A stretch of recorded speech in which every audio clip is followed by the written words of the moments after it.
Olá, meu nome é Patrícia e estamos aqui para mais um episódio na nossa jornada pelo livro do Apocalipse. Hoje estaremos estudando a carta no livro de Apocalipse, à igreja na cidade de Tiatira. Mas nós já vimos 3 cartas antes. Nós vimos a carta que foi enviada à igreja na cidade de Éfeso, que era a igreja que representa a igreja dos apóstolos. Também vimos a carta enviada à igreja na cidade de Esmina, que é a igreja perseguida, e também vimos a carta enviada à igreja na cidade de Pérgamo, que representa o período em que a igreja se tornou uma instituição ligada ao Estado. Hoje estaremos estudando a carta à igreja que ficava na cidade de Tiatira, que está em Apocalipse capítulo 2, versículos 18 a 29. Ao anjo da igreja em Tiatira escreva: Estas são as palavras do Filho de Deus, cujos olhos são como chama de fogo e os pés como bronze reluzente. Conheço as suas obras, o seu amor, a sua fé, o seu serviço e a sua perseverança, e sei que você está fazendo mais agora do que no princípio. No entanto, contra você tenho isto: você tolera Jezebel, aquela mulher que se diz profetiza. Com os seus ensinos, ela induz os meus servos à imoralidade sexual e a comerem alimentos sacrificados aos ídolos. Dei-lhe tempo para que se arrependesse da sua imoralidade sexual, mas ela não quer se arrepender. Por isso vou fazê-la adoecer e trarei grande sofrimento aos que cometem adultério com ela, a não ser que se arrependam das obras que ela pratica. Matarei os filhos desta mulher. Então todas as igrejas saberão que eu sou aquele que sonda mentes e corações, e retribuirei a cada um de vocês de acordo com as suas obras.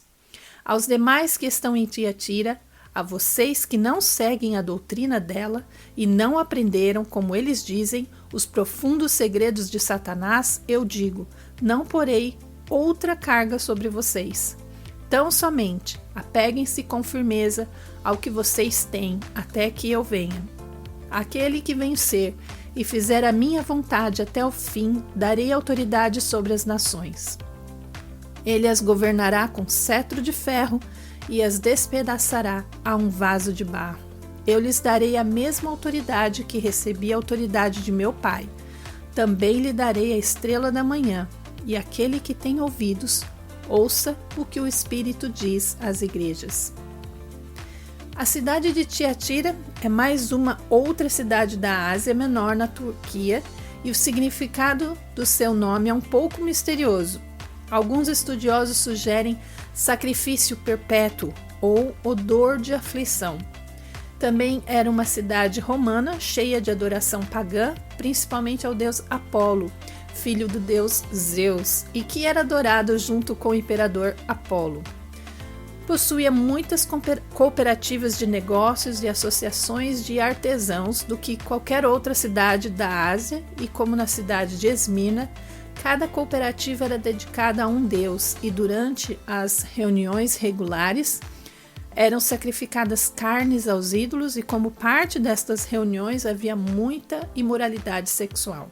E recusar participar destas refeições poderia resultar na expulsão da membresia da associação e assim não podendo trabalhar e não ter um sustento.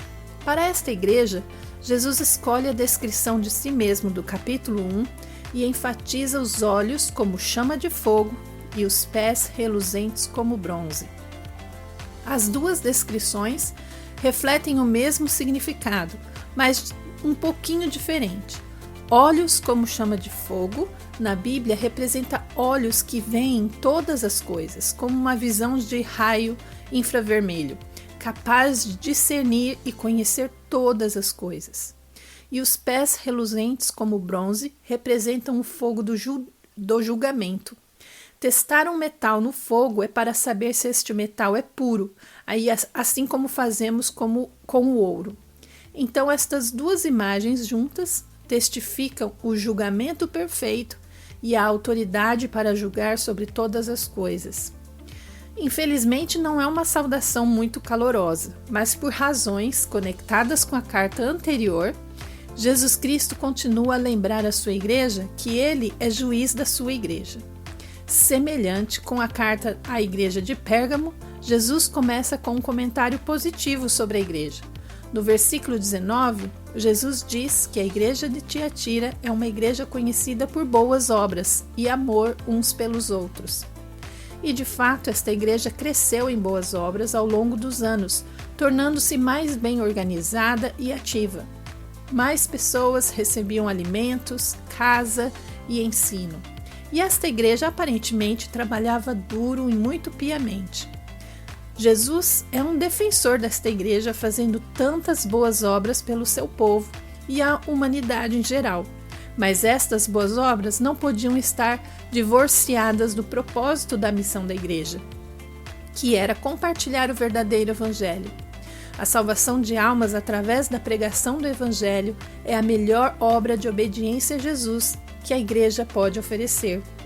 Mas a igreja de Tiatira perdeu de vista o foco da missão. No versículo 20, a carta torna-se negativa e oferece uma lista maior em condenações do que todas as outras 6 cartas. E Jesus começa dizendo em como ele é contra aqueles que toleram a mulher Jezebel. Mas quem é Jezebel?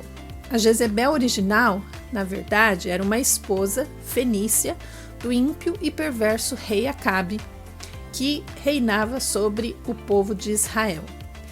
Ela persuadia o seu marido, que era fraco, a cometer muitas imoralidades no Reino do Norte, em Israel.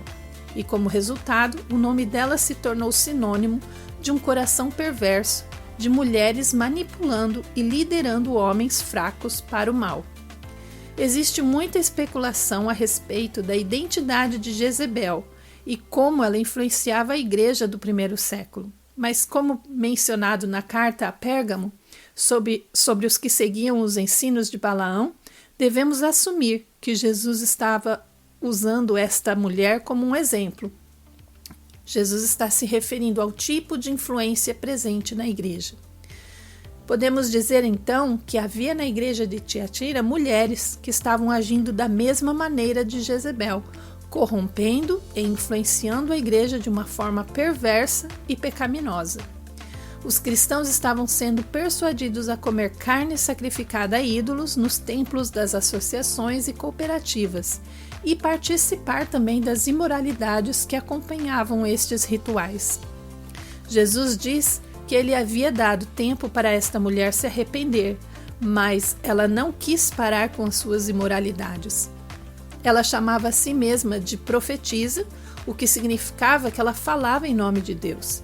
E assim como a igreja em Pérgamo, a igreja de Tiatira havia sido infiltrada por uma influência falsa que estava conduzindo os cristãos para longe da verdade. Em Pérgamo era Balaão, cristãos motivados pela avareza para espalhar um ensino falso. Em Tiatira era Jezebel, uma não cristã com um coração perverso que procurava fazer o mal e dominar os fracos. O Senhor diz que tem esperado por Jezebel se arrepender, mas ela não quer deixar a imoralidade. Então, o Senhor está dizendo que o julgamento virá sobre a igreja e um tempo de perseguição e provação virá sobre eles. No versículo 22, o Senhor promete lançar sobre o falso líder uma doença, e todos que a seguirem passarão por tribulação até que eles se arrependerem dos seus planos de corromper a igreja. O resultado desta doença será a morte de muitos, incluindo crianças. No versículo 23, nós lemos os filhos da mulher, que refere-se aos seguidores dela que também morrerão desta doença ou praga. E desde quando esta carta começou a circular entre as igrejas dos dias de João, as outras igrejas teriam visto que a doença que sobreveio sobre a cidade de Tiatira era cumprimento das palavras de Jesus. E quando isso aconteceu, deve ter causado um assombro na igreja daqueles dias. No versículo 23, Jesus diz que toda a igreja saberá que ele é o único que sonda as mentes e corações. Jesus conhece o que acontece no meio da sua igreja, pessoa por pessoa. Gostamos de pensar que podemos esconder o nosso pecado, até mesmo dentro da igreja, mas o Senhor sabe e Ele se importa. Com um julgamento tão devastador vindo sobre a igreja, Jesus mais uma vez assegura que aos que creem, o julgamento será pessoal e eles estarão seguros. No versículo 24, Jesus diz que aqueles que não seguirem o ensinamento falso de Jezebel podem ficar calmos. Ele não porá sobre eles uma carga maior, porque eles já estão sobrecarregados com os ensinos de Jezebel no meio deles. Os falsos ensinos são chamados de segredos profundos de Satanás. Então vemos que a igreja se moveu para o ponto de que ensinavam coisas reconhecidas até mesmo pelos que não eram da igreja como ensinos de Satanás. Nos movemos da igreja de Pérgamo, onde os cristãos promoviam um ensino falso, para a igreja de Tiatira, onde os cristãos estavam na liderança de ensinar falsamente. Há uma mudança de uma doutrina bíblica distorcida para práticas satânicas. E vemos nos dois casos que Jesus se posiciona em corrigir o que ele vê com um julgamento perfeito. Enquanto isso, a igreja espera pela peste devastadora e Jesus os encoraja a permanecerem firmes no que eles têm. E o que eles têm é o testemunho contra Jezebel e a determinação de se manter na verdade. Jesus reassegura aos que creem que eles reinarão com ele no reino e que dará a eles autoridade para governar e a estrela da manhã, que é uma referência do próprio Cristo no reino. E governar no reino é uma das promessas que Jesus faz aos que creem. O nosso futuro com ele é uma esperança real de viver na terra sem pecado, com possessões e uma vida que vamos realmente aproveitar. E esta vida inclui um trabalho de governar sobre o mundo com Jesus. E conversaremos mais sobre isso nos capítulos finais do livro de Apocalipse. E o que esta carta nos fala sobre o quarto período da história da igreja? Esta carta corresponde ao período da igreja onde esta era dominada pela instituição católica romana. A instituição ressurgiu das cinzas do próprio Império Romano. Lembre-se que esta igreja segue o período da igreja de Pérgamo, quando a igreja se casou com o Império. Quando o Império Romano começou a se dissolver por volta de 600 depois de Cristo, ele se desintegrou em estágios ao longo dos séculos. Inicialmente, ele se dividiu em dois impérios, Oriente e Ocidente, com o Oriente tendo sua sede em Constantinopla e o Ocidente governando de Roma. E ao longo dos próximos 1500 anos, estas duas metades do Império Romano foi se despedaçando entre as nações da Europa e o Oriente Médio. Mas o Império Romano foi extinto, e o único poder unificador capaz de preencher o vazio era a Igreja, como instituição em si. Este novo poder se tornou a Igreja Católica Romana, onde possuía um poder sem fronteiras. A Igreja passou de um casamento com um governo poderoso para se tornar o governo poderoso. E durante a Igreja de Tiatira, a Igreja tornou-se o governo para a Europa. Os papas guerreavam contra os que se levantavam contra eles, reis eram destronados ou colocados no trono e cruzadas foram ordenadas pelo mundo inteiro conhecido da época. Matava-se em nome da igreja, e a igreja governava o mundo, exceto que não era um governo espiritual. Era um governo político e seus líderes comprometeram tudo o que era necessário para manter o poder. Mas ainda assim, vemos que as obras da igreja se espalhavam grandemente. A igreja em si tornou-se responsável por muitos trabalhos sociais, mas estes estavam grandemente vazios da verdadeira missão e propósito do Evangelho. Conversão não era uma questão de fé, e sim necessidade política. E depois de séculos de não cristãos sendo forçados dentro da igreja desde o nascimento, agora os líderes eram não cristãos. Os ensinamentos incluíam segredos secretos de Satanás, os quais conduziam os cristãos em falsas práticas que obscureciam o Evangelho. Durante este período da história, A Igreja Católica introduziu muitas heresias e imoralidades espirituais que persistem até o dia de hoje. A justificação através de obras de caridade e não da fé somente. A adoração de ídolos e imagens. A consagração dos sacerdotes. Clero versus leigos, ensino dos nicolaítas. A confissão de pecados a um intermediário que não é Jesus Cristo. O purgatório, indulgências, a penitência, adoração a santos. E assim como a Jezebel original introduziu falsas práticas porque manipulava um líder fraco, a igreja também agiu da mesma maneira neste período. Jezebel, da igreja de Tiatira, é a igreja católica instituição que ganhou autoridade ao se casar com o império durante o período da igreja de Pérgamo. E agora, no tempo da igreja de Tiatira, a igreja usa esta influência sobre o governo para forçar um ensinamento falso dentro da igreja em todos os lugares. Obviamente, Jesus não vai tolerar que isso continue acontecendo na sua igreja, apesar que ele diz que deu à igreja tempo para se arrepender. E como ele prometeu, o período da igreja de Tiatira começou por volta de 600 depois de Cristo e continuou pelos próximos 1000 anos.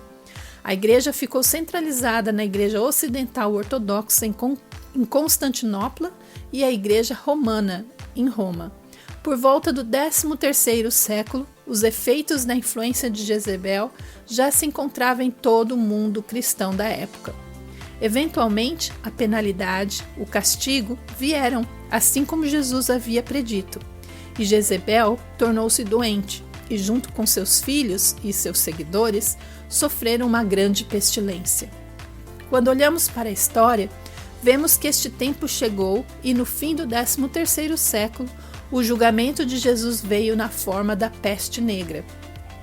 E é aí que os fatos ficam mais interessantes. O início da peste negra começou em duas cidades chamadas Constantinopla e Roma. A peste negra teve começo no 14º século em Constantinopla e, como resultado, cerca de 40% da população daquela cidade morreu. O mau cheiro estava por todo lugar, de acordo com os relatos da época, como no significado do nome da cidade, Tiatira, que sugere odor de aflição. A doença se espalhou por navios até Sicília e moveu-se para o norte restante de toda a Itália, concentrando-se em Roma. E pelos meados do século XIV, toda a Europa havia sido infectada e matou quase 60% de toda a população europeia. Como resultado, esta peste enfraqueceu a Igreja Católica na Europa, e como os monges e sacerdotes eram forçados a servir no cuidado dos doentes, foi a classe que mais sofreu com a peste. A liderança da Igreja Católica foi devastada. O medo da peste levou as pessoas a se recusarem a participar das missas, o que gerou uma perda financeira enorme para a Igreja. Um dos efeitos conhecidos da peste negra foi o surgimento da Reforma. Como a liderança da Igreja Católica foi enfraquecida, o governo sobre a sociedade também foi enfraquecido, o que permitiu um pensamento um pouco mais livre e deu a Martinho Lutero e outros a oportunidade de desafiar a autoridade da instituição da Igreja Católica. Então, marcamos aqui o fim da época da Igreja de Tiatira com o cumprimento do julgamento da pestilência e o fim da hegemonia da era da Igreja Católica. Este período da Igreja podemos datar entre 600 d.C. até a Reforma em 1517 d.C. A carta à Igreja de Tiatira nos oferece uma visão profunda sobre a vigilância e o julgamento de Cristo sobre a sua Igreja. Nos lembra que Jesus conhece todas as coisas, discernindo os corações e mentes de cada indivíduo. E através da metáfora dos olhos como chama de fogo e dos pés reluzentes como bronze, somos alertados sobre a seriedade do julgamento divino e a necessidade de pureza e fidelidade. A influência corrupta de Jezebel serve como um aviso contra a tolerância ao pecado e aos falsos ensinamentos dentro da comunidade cristã. No entanto, Jesus também oferece esperança e encorajamento aos fiéis, assegurando-lhes que, apesar das provações, eles reinarão com ele no novo reino. Carta à Igreja de Sardes, Apocalipse capítulo 3, versículos de 1 a 6. Ao anjo da igreja em Sardes escreva: Estas são as palavras daquele que tem os 7 Espíritos de Deus e as 7 estrelas. Conheço as suas obras, e você tem fama de estar vivo, mas está morto. Esteja atento, fortaleça o que resta e que estava para morrer, pois não achei suas obras perfeitas aos olhos do meu Deus. Lembre-se, portanto, do que você recebeu e ouviu. Obedeça e arrependa-se. Mas se você não estiver atento, virei como um ladrão, e você não saberá a hora que virei contra você. No entanto, você tem aí em Sardes uns poucos que não contaminaram as suas vestes. Eles andarão comigo, vestidos de branco, pois são dignos. O vencedor será igualmente vestido de branco. Jamais apagarei o seu nome do livro da vida, mas o reconhecerei diante do meu Pai e dos seus anjos. Aquele que tem ouvidos, ouça o que o Espírito diz às igrejas.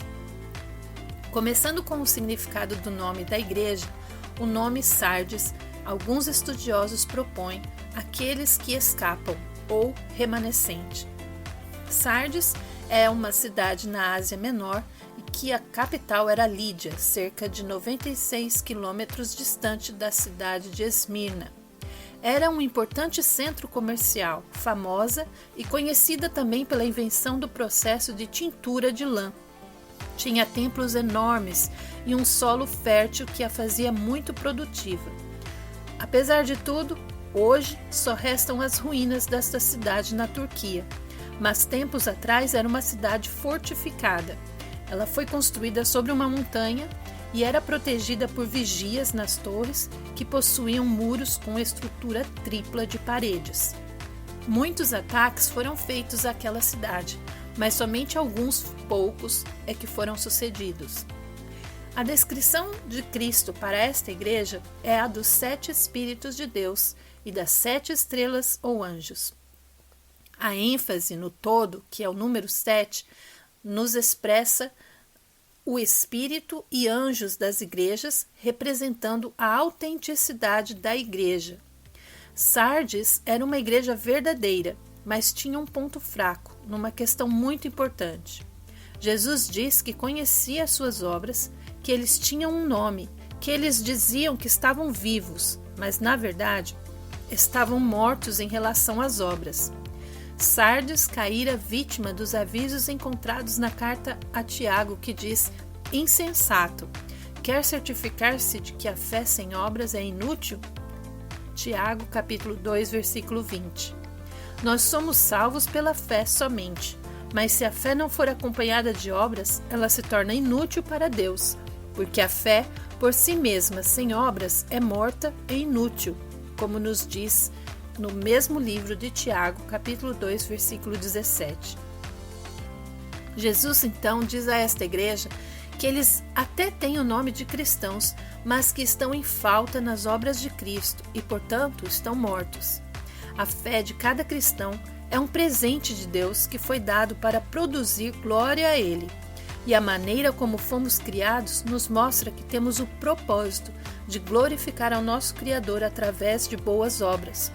Quando nos achamos em falta de boas obras, a nossa fé ainda está dentro de nós, mas não está produzindo o seu propósito. Em Efésios 2:10 nós lemos: porque somos criação de Deus, realizada em Cristo Jesus, para fazermos boas obras, aos quais Deus preparou de antemão para que nós as praticássemos. E é por isso que Jesus diz que as obras desta igreja não estão perfeitas diante dele. Eles não estavam cumprindo o propósito do ministério de Cristo. E mais especificamente, o trabalho deles na ótica de Jesus estava incompleto. Somente Deus Pai julga, e não importa se o nosso serviço a Ele alcança as suas expectativas ou não, e até satisfazermos a Ele, temos muito trabalho a fazer. A igreja tornou-se confortável só com a fé, possuindo a salvação, mas não tendo nenhum interesse em espalhar esta fé para os outros. Sardes é um exemplo da igreja que tem princípios e crenças, mas não tem obras. É também um exemplo de tantas outras igrejas que alcançaram o ponto onde suas doutrinas e crenças existem para elas mesmas. Pensamos que defender a verdade, crer na verdade, ensinar a verdade são o suficiente para Jesus. Estas coisas são necessárias para agradar a Cristo, mas não são suficientes. A caminhada cristã é para ser muito mais prática do que teórica. E cristãos devem se importar com a verdade, mas se a nossa fé é somente uma busca intelectual, então não estamos fazendo nada para a glória de Cristo. E a igreja de Sardes é literalmente o oposto do estilo da igreja de Tiatira. Em Tiatira, a igreja tinha grandes obras, que engrandeciam e alcançavam mais e mais pessoas, mas as obras e trabalhos estavam divorciados das verdades da Escritura e, portanto, não tinham poder espiritual. E as obras eram para conduzir a oportunidade para se compartilhar da verdade do Evangelho, da mesma maneira que Jesus fazia em seu ministério. Enquanto em Tiatira, as obras e trabalhos da igreja prendiam as pessoas num sistema religioso que contaminava a alma com heresias e ensinamentos demoníacos. Agora, temos uma igreja que tem a verdadeira fé, mas falha em colocar esta fé em ação para o benefício de outros. Em Sardes, a verdade estava desconectada das expressões exteriores do amor de Jesus, que limitava dessa maneira o alcance do Evangelho. Em Tiatira, usava obras para justificar suas heresias, enquanto Sardes usava a verdade para justificar a sua preguiça. E Jesus dá um comando a esta igreja para acordar deste estado de ignorância e apatia e redescobrir a missão da igreja. Fortalecer os que restam sugestiona que alguns na igreja ainda tinham um coração para a verdadeira missão da igreja. E Jesus diz para confirmarem os restantes, ou morreriam se não mudassem de atitude. Há uma verdade fundamental sobre a vida da igreja que podemos notar para o nosso cotidiano. Igrejas que servem a si mesmos, que só se preocupam com o que é feito dentro do seu edifício, estão destinadas a morrer. Enquanto igrejas que levam a mensagem para fora de suas paredes e procuram compartilhar o que têm com outros, estas são destinadas a crescer. Então, é desejo de Jesus que a sua igreja seja como o corpo que sai para fora, com a verdade procurando servir as pessoas. E sem este desejo, o futuro da igreja está em dúvida. E Jesus então dá uma receita para encontrar força. E esta receita é muito simples. Lembre-se do que você recebeu e ouviu. E como esta igreja em Sardes ainda era relativamente jovem, naqueles dias, para lembrar como a fé havia chegado até eles. Os cristãos da igreja em Sardes foram salvos porque alguém, um dos apóstolos ou da igreja primitiva de Jerusalém, veio trazer a mensagem de salvação. E esta chegada foi um momento singular de alegria para a cidade, que marcou a chegada do perdão e a misericórdia de Deus. Com certeza, eles lembravam o sacrifício e a gentileza daqueles cristãos que primeiro chegaram com a mensagem do Evangelho. Será que eles conseguiam lembrar o que sentiram quando ouviram as boas novas do Evangelho pela primeira vez? O alívio e a alegria de serem livres da culpa e do fardo do pecado, a expectativa de algo novo, futuro, eterno, com Cristo? Se você consegue lembrar este momento na sua vida, então você terá todos os motivos que precisa para ir ao mundo e falar a qualquer um do que aconteceu na sua própria vida. Então Jesus diz que se eles se lembrarem o que eles ouviram e como receberam o Evangelho, eles encontrariam o desejo de servir aos outros. Mas se eles falhassem em acordar, Jesus entraria nessa fortaleza e, como um ladrão que vem quando ninguém espera, eles se encontrariam numa casa vazia, se não acordassem desse sono espiritual. O Espírito, então, levaria a missão para outro lugar, deixando para trás somente uma casca, catedrais vazias, bancos vazios e crenças vazias. Para terminar a carta, Jesus dá um encorajamento para aqueles que estavam em Sardes, mas que ainda trabalhavam, apesar de todos esses problemas na igreja. No versículo 4, Jesus diz que há alguns que não contaminaram suas vestes, porque ainda andarão com ele, porque foram encontrados dignos. E vestes brancas na Bíblia é símbolo de salvação, que vemos claramente no versículo 5. Aqueles que vencerem, que é um termo que encontramos em 1 João, são aqueles que estão com vestes brancas, puras. Estas vestes representam a nossa cobertura espiritual providenciada pelo sacrifício substituto de Cristo, como Paulo diz em Gálatas, capítulo 3, versículo 27. Pois os que em Cristo foram batizados, de Cristo se revestiram. Mas o não cristão é descrito como alguém que está nu, sem roupa, sem vestes. 2 Coríntios capítulo 5, versículos 2 a 4. Enquanto isso, gememos, desejando ser revestidos da nossa habitação celestial, porque estando vestidos, não seremos encontrados nus. Pois, enquanto estamos nesta casa, gememos e nos angustiamos, porque não queremos ser despidos, mas revestidos da nossa habitação celestial, para que aquilo que é mortal seja absorvido pela vida. Paulo diz que não queremos estar nus, mas vestidos com a presença do céu, que é o nosso corpo glorificado. Então as roupas brancas representam a cobertura que recebemos de Cristo, enquanto a descrença é simbolizada pela nudez ou falta de cobertura espiritual. O que Jesus quer dizer que alguns na igreja de Sardes não contaminaram as suas vestes brancas? Neste contexto, uma veste contaminada ou suja de um cristão é um mau testemunho. Lembre-se que a pessoa já está vestida. Eles já possuem a veste, a roupa, que simboliza a salvação. Então, uma veste não contaminada significa que eles são dignos de caminhar com Jesus ou de serem identificados com ele. Mas no verso 4, Jesus diz que a condição das vestes mostra a condição das testemunhas de Cristo, o modo de vida deles. E temos a confirmação desta interpretação mais à frente no livro do Apocalipse, no capítulo 19, versículos 7 e 8. Regozijemo-nos, vamos nos alegrar e dar-lhe glória, pois chegou a hora do casamento do Cordeiro, e a sua noiva já se aprontou. E foi-lhe dado para vestir-se linho fino, brilhante e puro. O linho fino são os atos justos dos santos. No capítulo 19 de Apocalipse, diz que a roupa, as vestes, que são brilhantes e limpas, representam os atos retos de justiça dos santos. E nós nos vestimos com Cristo somente pela fé, mas como nós mostramos Cristo ao mundo, depende de nossos atos de serviço a Ele.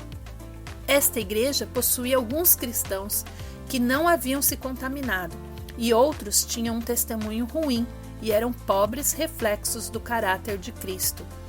Eles foram salvos pela fé, mas o testemunho deles estava contaminado por uma vida que não alcançava as expectativas de uma vida de fé em Cristo.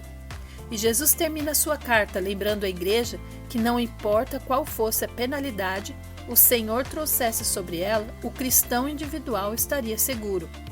Aquele que vencer teriam vestes brancas e Jesus não apagaria os seus nomes do livro da vida. E Jesus os confessará diante do Pai que está no céu. A frase "não apagarei seus nomes" muitas vezes confunde os cristãos. Primeiramente, o termo livro da vida refere-se a um livro celestial em que estão escritos os nomes de todos os seres salvos. Em outro lugar, no livro de Apocalipse, lemos que o Senhor escreveu estes nomes no livro antes da fundação da terra.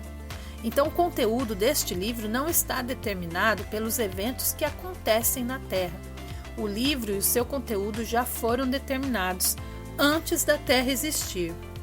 No Salmo 69, lemos que apenas os nomes dos justos estão escritos neste livro, significando os que creem. Mas aqui no livro de Apocalipse, lemos Jesus dizendo sobre apagar, e até mesmo o salmista pede a Deus para não apagar o nome dos ímpios do livro. Como entender estes dois comentários? Os nomes podem ser escritos e depois apagados do livro? E a resposta é não.